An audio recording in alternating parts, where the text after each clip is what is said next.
Hello, everyone. Today I'm going to speak to Olivia, who has recently completed her undergraduate degree at the Faculty of Divinity. So, Olivia, when you joined the Faculty of Divinity 3 years ago, it seems like such a long time ago.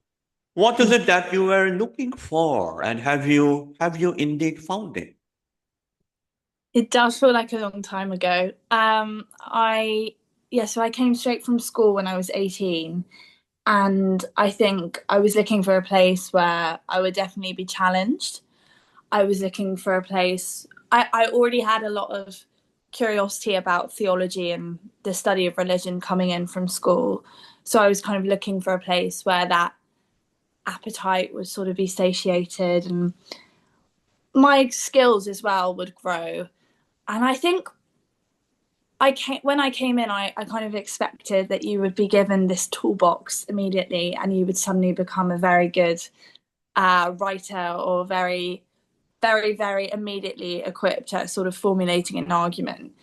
And I think having that expectation, I actually came in with quite a lot of imposter syndrome. And I found the first term quite tough because I sort of just expected that immediately off the bat, everyone knew what they were doing and that you would suddenly become this accomplished writer immediately and you'd just be given all these tools. But I think what I didn't come in maybe looking for or expecting from the faculty was that there would be kind of a space to get things wrong and that the staff were very kind of open and they kind of offered you the space to kind of make the mistakes first so that you sort of I learned that you kind of needed to get things wrong or make be willing to make those mistakes in order to get it right. So I think some of the best parts about the faculty and the teaching that I received were the things that I came in not actively looking for or expecting. Um, and yeah, I think that is the thing that I found that I'm most grateful for is that genuine investment from the staff that were there. Um, and All I right. think Yeah. Okay. Yeah. So, as I sometimes say, the longest road is the way back home, namely yourself.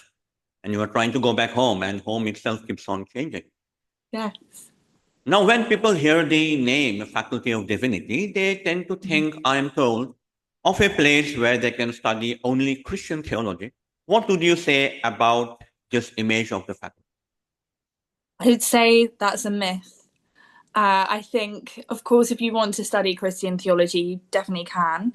Um, but I think basically in your second and third year, especially at the faculty, your degree is pretty much bespoke.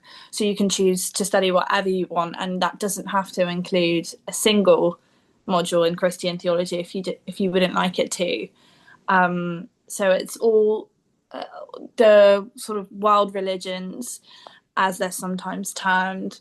They're all kind of there on offer for you to study. For me, coming in, that was a massive reason why I chose to apply to Cambridge's faculty in the first place because I'm mixed race and my heritage, I have Catholicism on one side and Hinduism on the other side.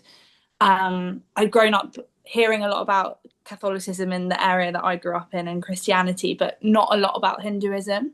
So it was really important to me that if I was studying theology at undergraduate level, that I'd go somewhere where I could have a very different sort of religious education. And I had that access to things like Hinduism and Buddhism, which I didn't have growing up. And I actually ended up in my third year, half of my entire course was based on Hinduism and Buddhism. I did a dissertation on the Beatles and Hinduism with you, Anchor. And yeah, I mean, I still took a module in Christian theology every year because it was something I wanted to keep up because of my background.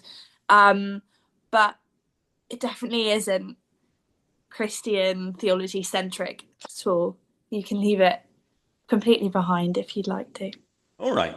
Now, let me move to a different kind of question. There seems to be a worry that if you study at the Faculty of Divinity for your undergraduate degree, you will become unemployable. Hmm. And what do you have to say about this worry? this isn't a worry that needs to be had at all, in my opinion. I think it ties into what I was saying in the last answer, in that because the degree is so flexible and there's so much on offer to you, it becomes very interdisciplinary. So you are constantly taking skills from the more literature based papers or the more anthropological based papers or the philosophical based papers. And that gives you a very wide range of tools.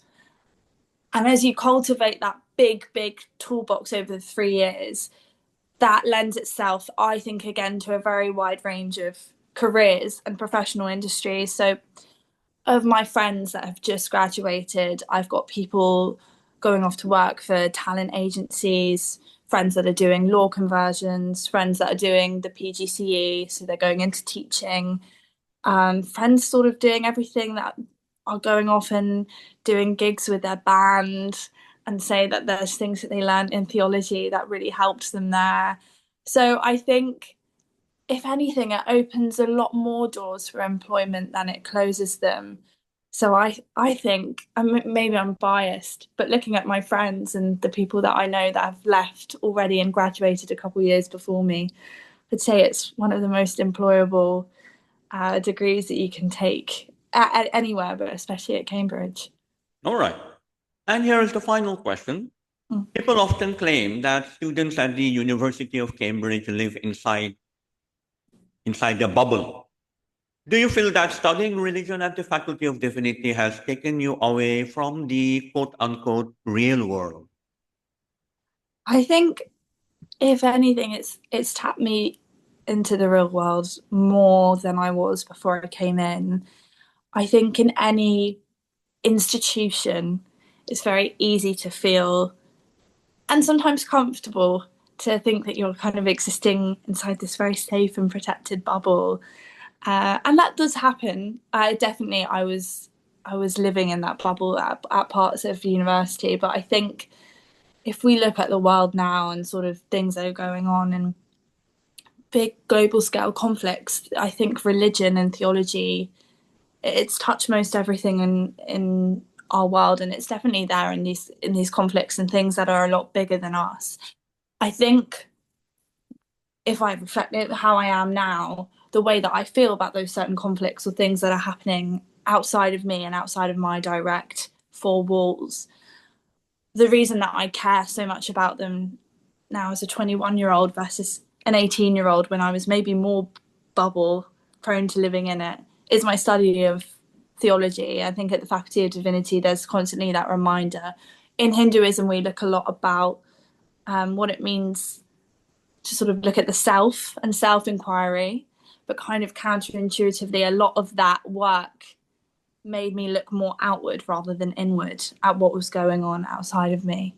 So I think that, if anything, the study of theology, in my experience anyway, at Divinity faculty, it's made me look a lot more outward, and it's given me many a wake up call to sort of look outside into the real world.